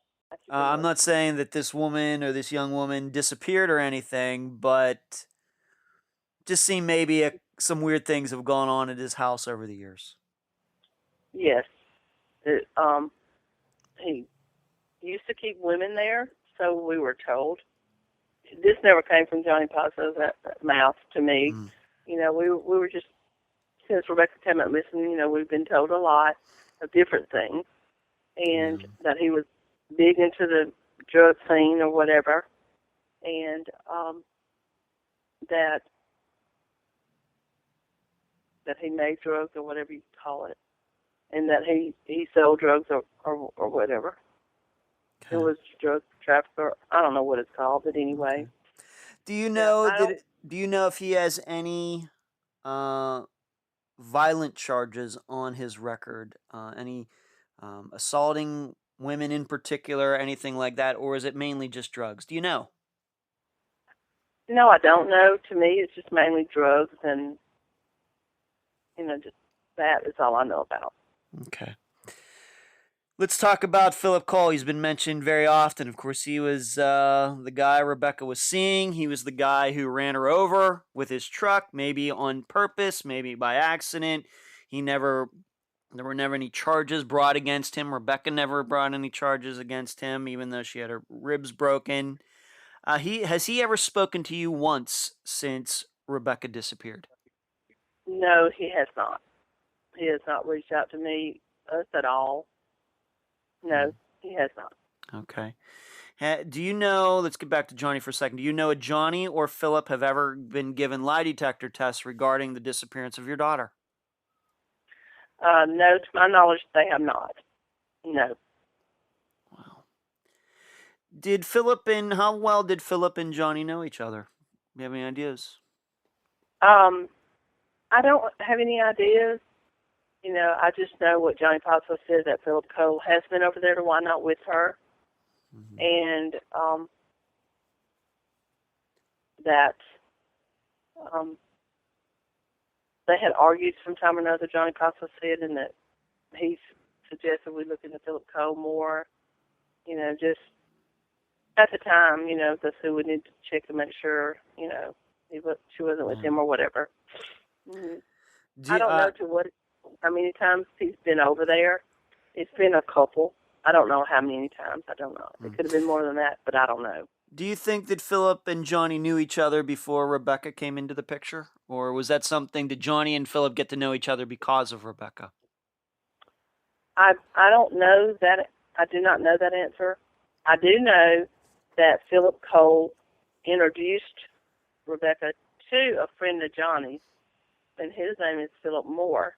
I do know that Phillip Cole introduced Rebecca to this Philip Moore, and he's friends with Johnny Paso. That's to the extent that I know that, how they were introduced or whatever. I'm just wondering if there's possibility that, something happened to Rebecca and Johnny and Phillip, were, co-conspirators in something. That's the only reason I ask. Yeah, I don't know. Don't know. Okay. I did not know. Now, Phillip did have a story regarding Rebecca, and what did he say? It's at some point. At some point, I had someone to come to my house to tell me that Phillip was either drunk or high at a party, and he made this statement that he knew where Rebecca's body was, and he made the statement that we would never get her body back because he made the statement that she OD'd and she's in the river. We do not have any proof to that. I don't. I have never been told that by the DA's office here, that is exactly what happened. I do not know. 100% sure. But Right. I did have someone come and tell me this. And it could be just the alcohol talking or the drugs talking. There's just no way to decide either way. It could have been. Right. There's no way. No way. All right. But Now, yes, please. if she did OD, they need to come forward and let me bring my child home. Or if he knows where Rebecca's body is, they need to come forward and let me know where her body supposedly is so I can send someone out to look. Mm-hmm. You know, they need to come forward and let me bring Rebecca home. Yes. Anyone who knows what happened to her or where she is, someone needs to let us know so we can bring my child home. Rebecca's life matters, and she deserves to be brought home, and we deserve for our child to be home. There's one more name. I'm going to mention another name, being that you were not familiar with it. I'll mention it in my summary because that was information that I got on my own. But there was another name that you happen to know that I heard from another conversation I had regarding Rebecca's disappearance. And this guy's name was William Taylor. Had you heard of William Taylor before I brought his name up to you when we talked about this? Yes, I think Rebecca and he were in the same grade. Yes, I know William Taylor. Okay. Yes, and in all of everything that you've done regarding Rebecca's disappearance, has his name ever popped up? Maybe not necessarily as a suspect. Maybe somebody who might know something, to your knowledge. Do you remember? Yes, and I actually reached out to him. Actually, I reached out to a bunch of people on Messenger and stuff, and he actually called me one day. And he couldn't tell me where was Rebecca or anything. Man, I wish I could remember exact words were, but I cannot remember his exact words. But, so he reached out to you, and was he concerned? Did he act like he knew anything? Do you remember that? Well, I actually reached out to him first, and then when he finally did call me, or either I think it was maybe his mother. He didn't have a phone at the time, and then I called back and I got to talk to William. But he didn't tell me what happened to Rebecca or if he knew what happened to Rebecca at the time. He didn't tell me any of that. I was just, questioning him, if he thought he knew where Rebecca could be. And he didn't. Not to me at that time when I talked to him. He didn't know, to my knowledge. Okay. How well would you say that Rebecca and William knew each other? Oh, really well. They went to school together. Okay. The reason the listeners should know, the reason I'm asking Janet about him is because I had a conversation with somebody else that was not Janet about Rebecca's disappearance, and I was told that shortly after Rebecca disappeared, William showed up at somebody's house. He found out that Rebecca had disappeared, and he made a comment to the effect of, "Oh, they did something to her." He went on this huge rant, kind of a combination of rambling and maybe paranoia mixed in, that they did something to her. They finally did something to her, and once again, this was shortly after Rebecca disappeared. The problem is that, and I got this information from somebody who I do trust, and I know that Janet trusts this person as well. And it's a very believable story coming from a believable person. The only problem is that William, in all this ranting that he did, never did mention any names.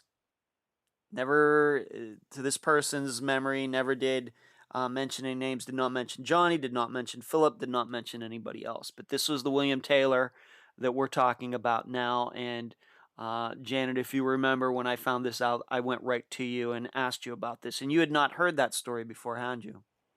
No, I had not. Okay. No. Okay.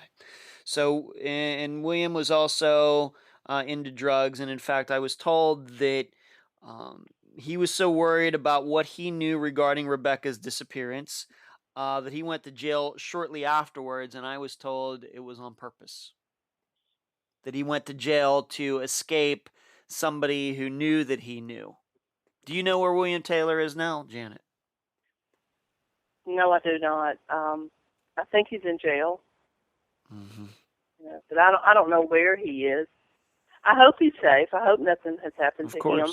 Of But course. I sure do wish he had come to me and told me, gave me some names, Yeah. so I could bring Rebecca home. Yeah. Well, If in fact he knows something, and in fact it is true that he, mm-hmm. knows who could have done something to Rebecca, I wish he had come to me Mm-hmm. and to let me know. Because Phillip Cole I think, has been out there to William Taylor's house, and I think he's done drugs with him. I think. This is just allegedly. I don't have no proof of it. Okay. Okay. Well, you might think about, and I think I can put this on the record, is you might think about trying to find out where William Taylor is in jail, and whether it's Mississippi or Alabama. There's nothing stopping you from going to the jail and trying to talk to him. I mean, they do have visiting hours, unless he's on death row or something, which I doubt. If he's something in there for drugs or robbery or something, I mean, those inmates do get visiting time. You may think about going to talk to him. Just a thought. Yes. Just a thought. I have to tell you also that I've read quite a few stories, and in fact, I've been working on a couple other cases, coincidentally, from the Alabama, Mississippi area in the last month or two. I hear a lot about corrupt cops in those two states. I'm not familiar with those two states. Do you think that any of that plays any part in Rebecca's disappearance? Because we have this story of a chief letting a prisoner out of jail to go get drugs in Cuba, Alabama. Any ideas, any thoughts on any of that? Yes, we were told that. And I wish I could remember dates and stuff, but I cannot. But yes, we had heard that story, and yes, that story is true. I think the sheriff has since been fired or arrested or whatever. Yes. From Cuba, and the inmate, I think he was arrested for something. I don't know if Rodney Coates, I don't know if he's still in jail or where he is. I do not know.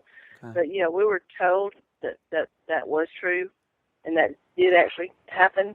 That there was corruption over there. Yeah. I don't know firsthand if that's true. Okay. I don't know if Rebecca had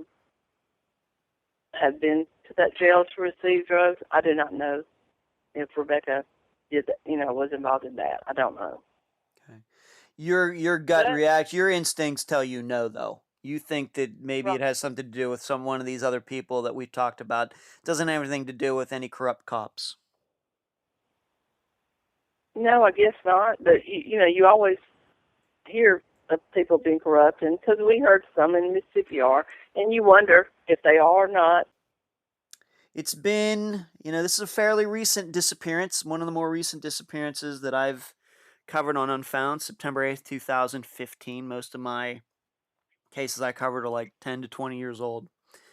But I know the last 2.5 years, it's probably felt like a very long time for you, Janet. It's probably felt like more than a lot longer than 2.5 years. Yes, it has. It's been the worst nightmare that anybody can imagine, and no one can imagine what we're going through unless they have a missing child. Yep. This is the hardest thing that we have ever had to deal with, and it's been a living nightmare from hell. Having to wake up every day, still not knowing where our daughter is, where Rebecca is. It's hell. It is. Not knowing if she was abused, beat up, or anything, it's very, very hard on her family.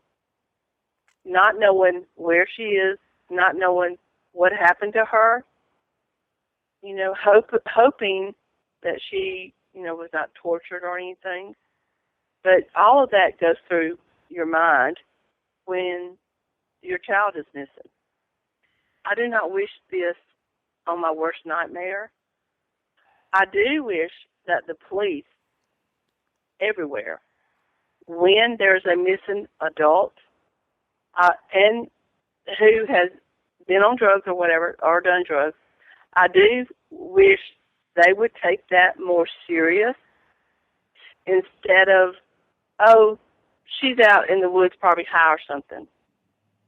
That statement should not have been made to me that day we went and picked her car up. Yeah. They should have taken it more serious and really listened, and done more at first, in my opinion.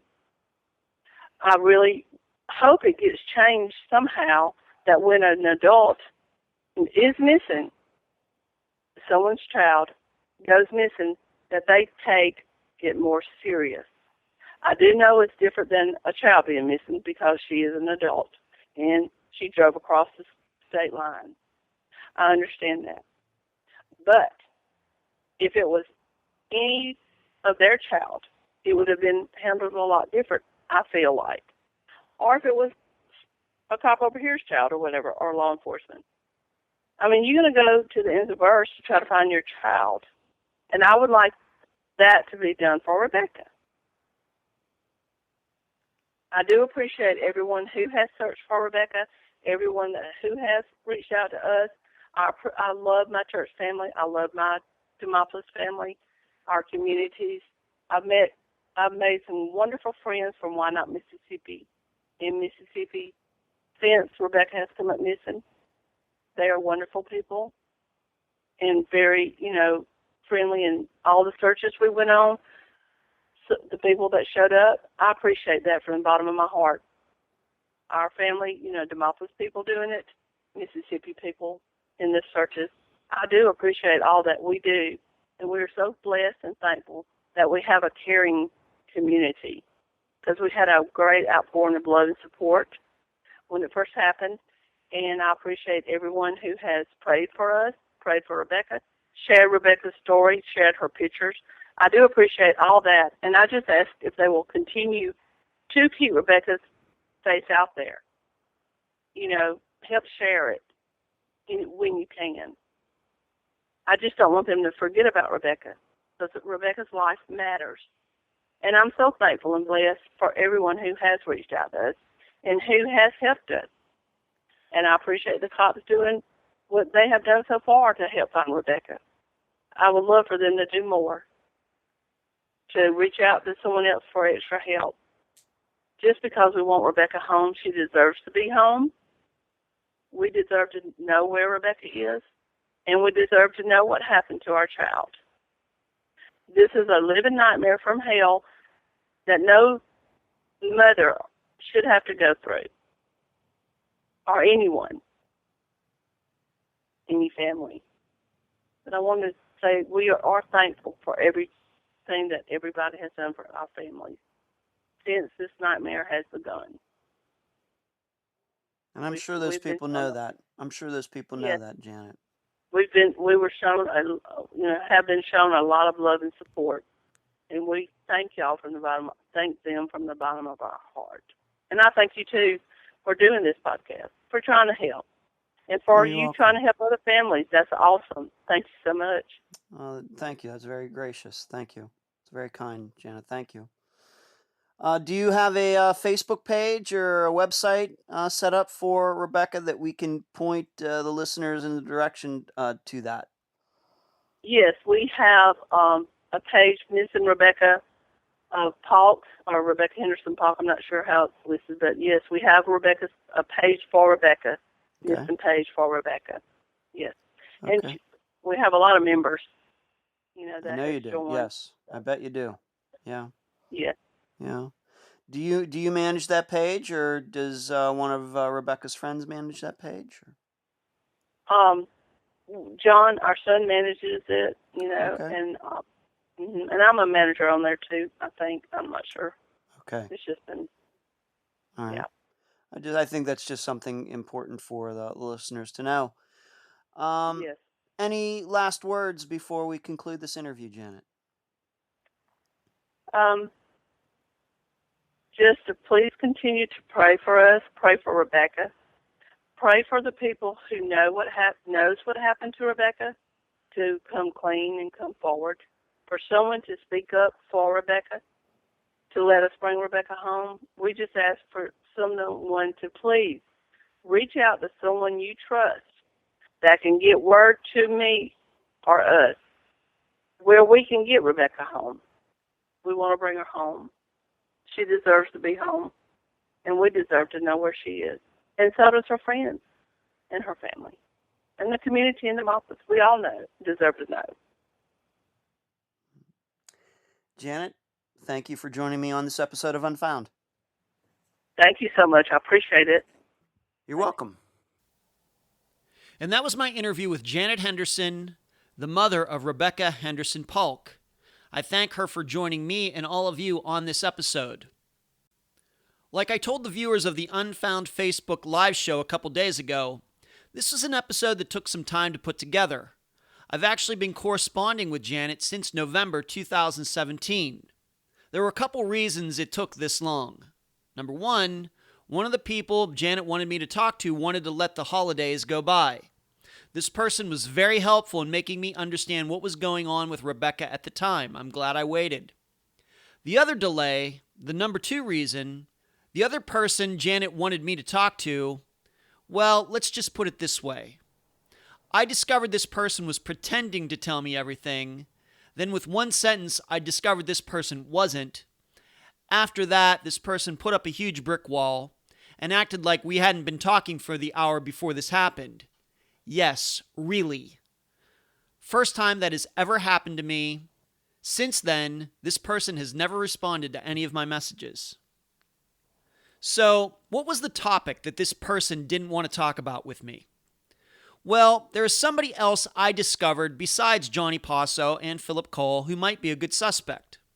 His name, David Gregory, and he has a brother, Dean. I am pretty sure these are the names this person didn't want to mention.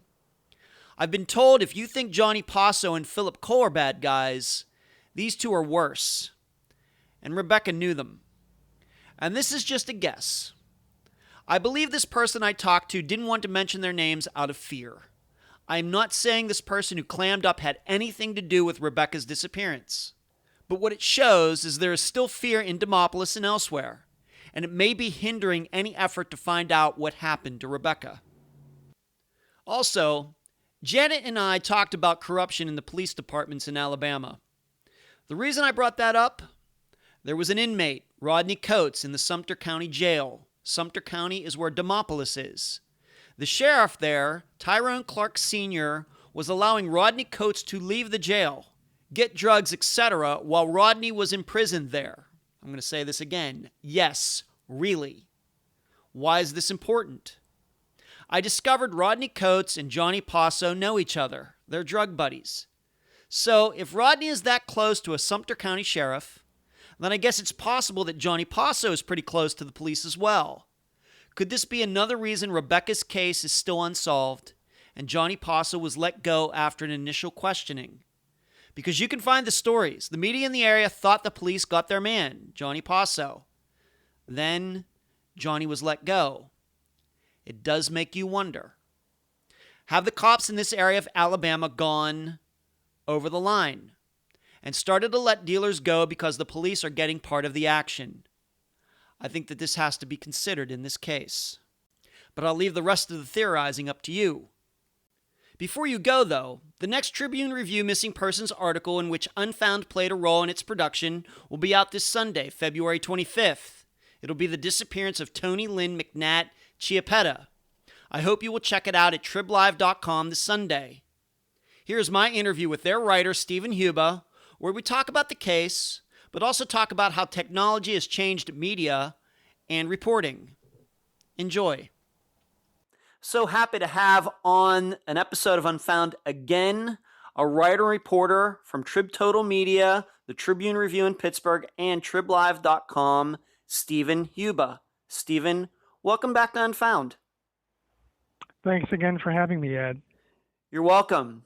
In a moment, we're going to be covering this weekend's case. You went out and talked to the sister of Tony Lynn McNatt Chiappetta. We're going to talk about that in a moment. But first of all, I want to talk to you a little bit about media and technology.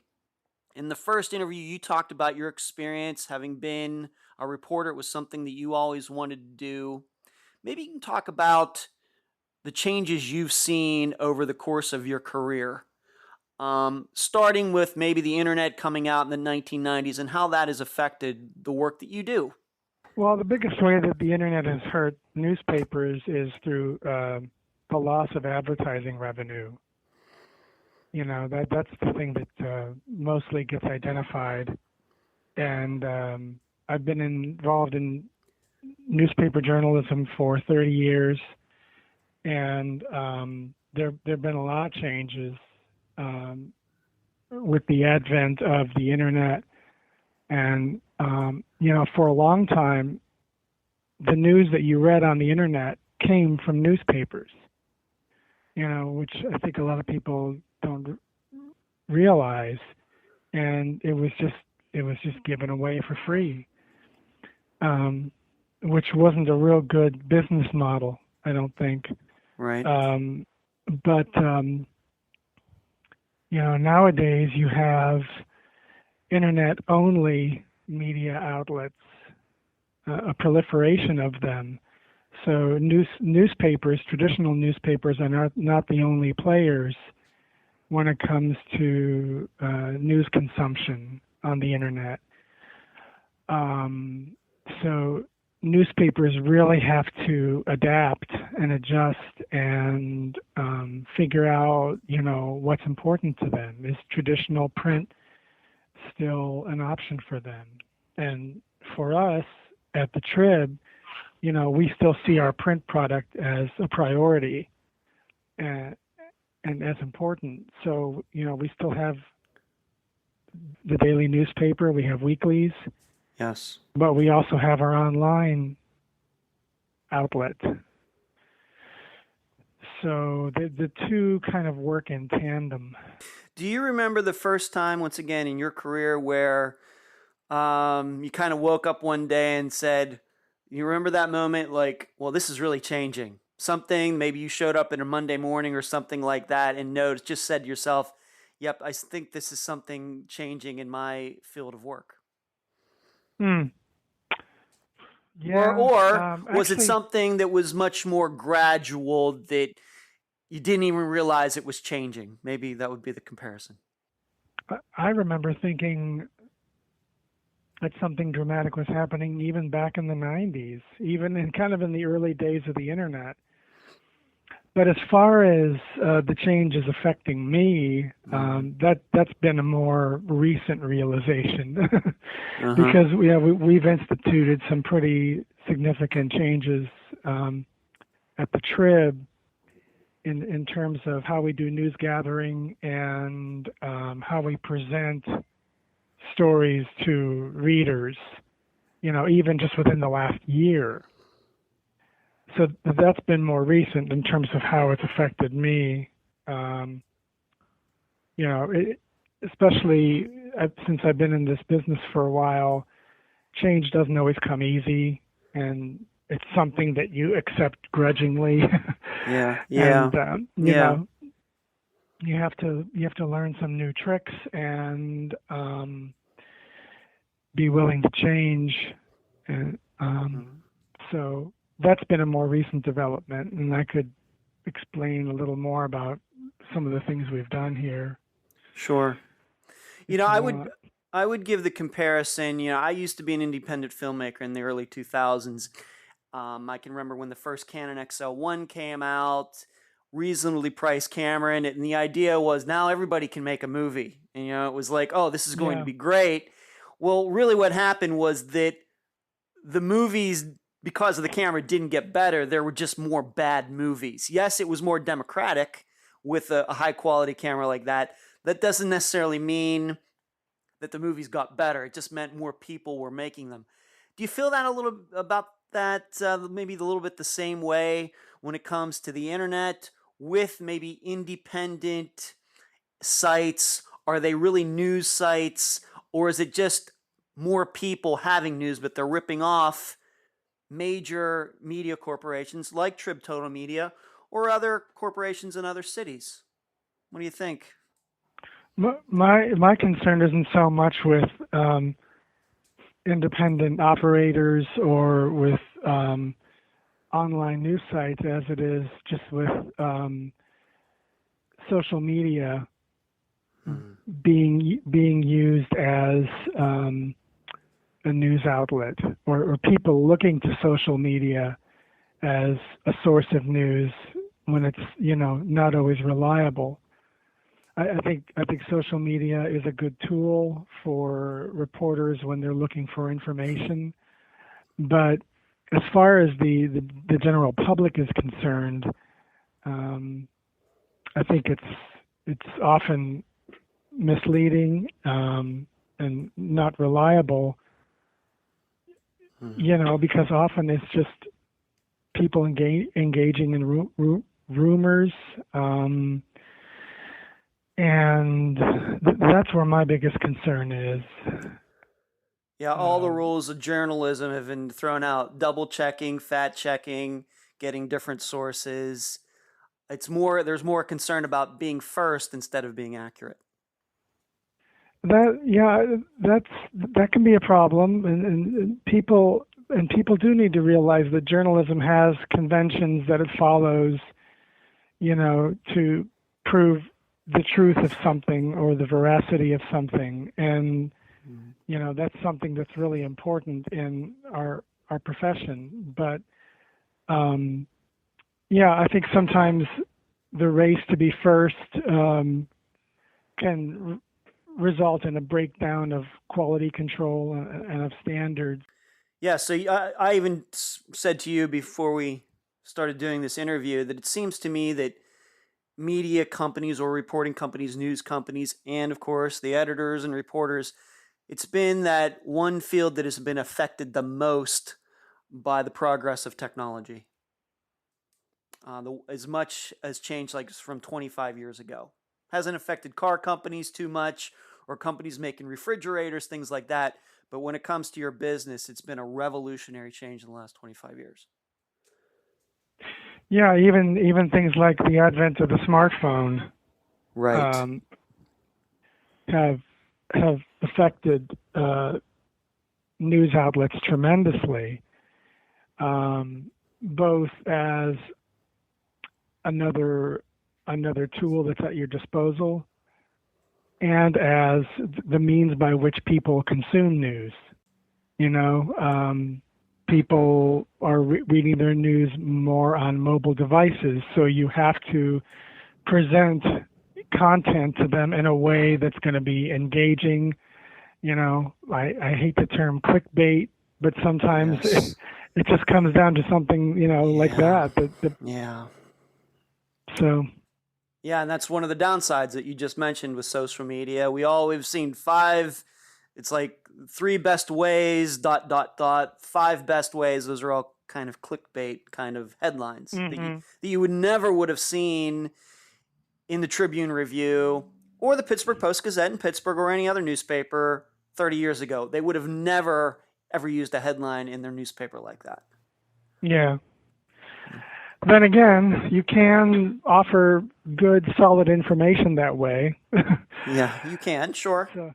Sure. Let's move on to this week's, and I thank you for offering your opinion on it. It's a fascinating topic to me, being that I, of course, do a podcast, which once again is a technology that's fairly new. So I love talking I love talking about that with anybody who has been doing it for a while, and so I appreciate your insight. That brings us to this month's disappearance, the disappearance of Tony Lynn McNatt Chiappetta, who disappeared in Clairton, Pennsylvania in 1981. You had an opportunity to go out and talk to her sister, Roxanne. Why don't you tell the listeners about your meeting, your interview with Roxanne, and then tell them a little bit about that case? Okay. Yeah, I met with Roxanne last week. Roxanne is Tony's older sister. She's about 3 years older than Tony, and Tony would be about 50 today. She was 14 when she disappeared. And I went out to Clairton, which is an old steel town, right on the Mon River in the Mon Valley. And Roxanne, she really wants to bring some closure to this case, and would just like some new information about the whereabouts of Tony. And it's something that has really haunted her and her other sister Leah over the years. And I also spoke with Leah by phone. Okay, great.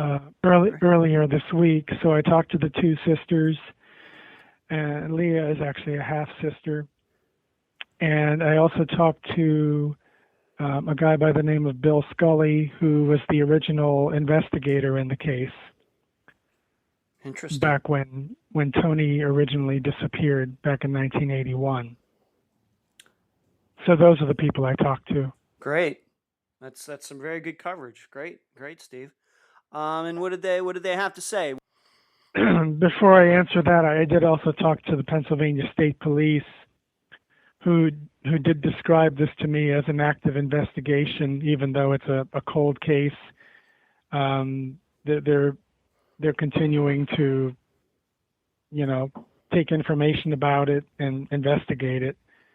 And they're the main investigatory body that's handling the case today. Oh, okay. Originally, back in 1981, it was the Clairton Police Department, and a few years later, after the disappearance, the police department was disbanded for budgetary reasons.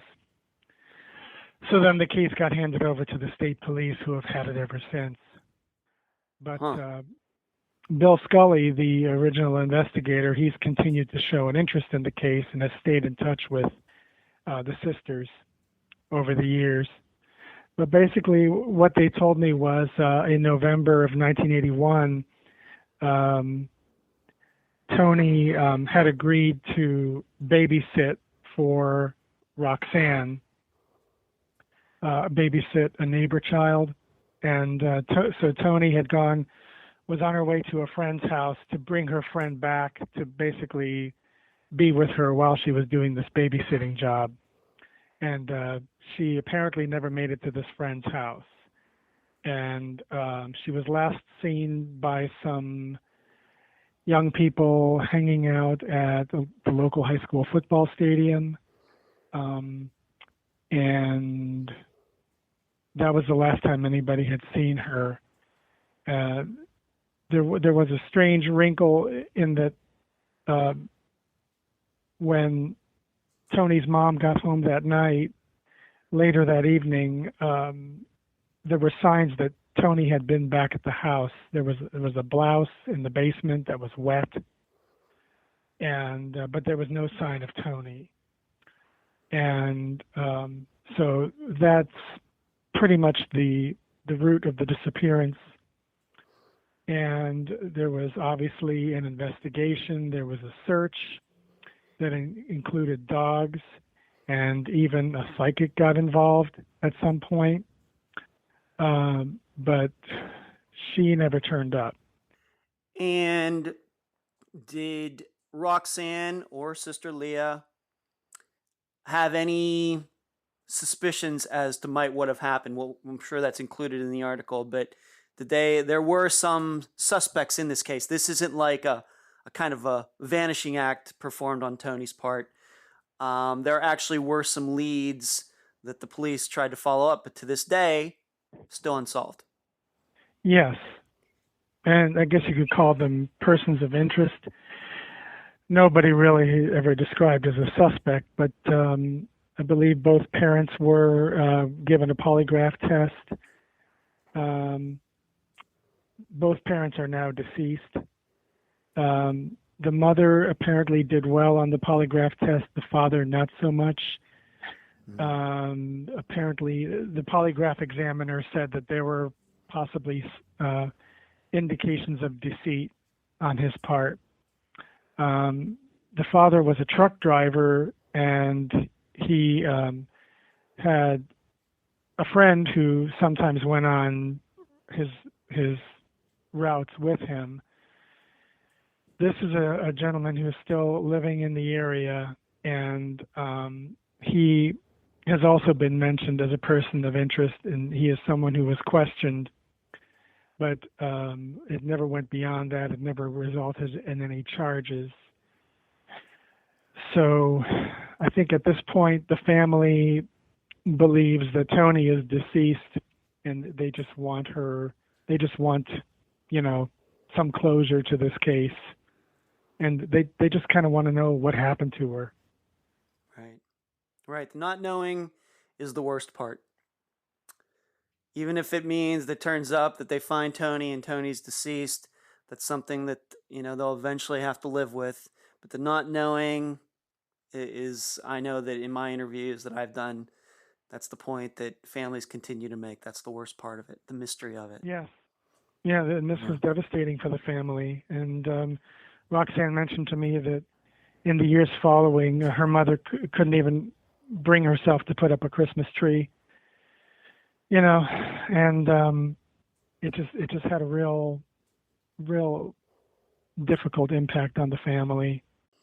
Well, I'm hoping, of course, we're both hoping, they're hoping that somebody sees the article that's going to be coming out this Sunday, February 25th, 2018. It'll be in the printed edition, being that we just talked about technology earlier in this conversation, the printed edition of the Tribune Review, and it'll also be at triblive.com, and I'll be sure to link to that for all of the listeners. It sounds to me like you did a lot of great coverage. Listeners should know, I didn't even know you talked to Tony's other sister and this detective. I didn't even know that till you told me on this interview. I think that's fantastic, Steve. Thank you. Mm-hmm. Great job. Thank you. Yeah, they were able to shed some good light on this. Great. So, well, listeners, please, this Sunday, February 25th, go to triblive.com to hear about the disappearance of Tony Lynn McNatt Chiappetta from Clairton, Pennsylvania in 1981. And Steve, thank you for joining me again on an episode of Unfound. It's been a pleasure working with you so far, and I look forward to our next conversation. Thank you very much, Ed. Okay, thanks. And that's the program. If you found it informative, please go to the app that you use to listen to Unfound and give this podcast a 5-star review. I thank you for listening. I'm Ed Densel, and you've been listening to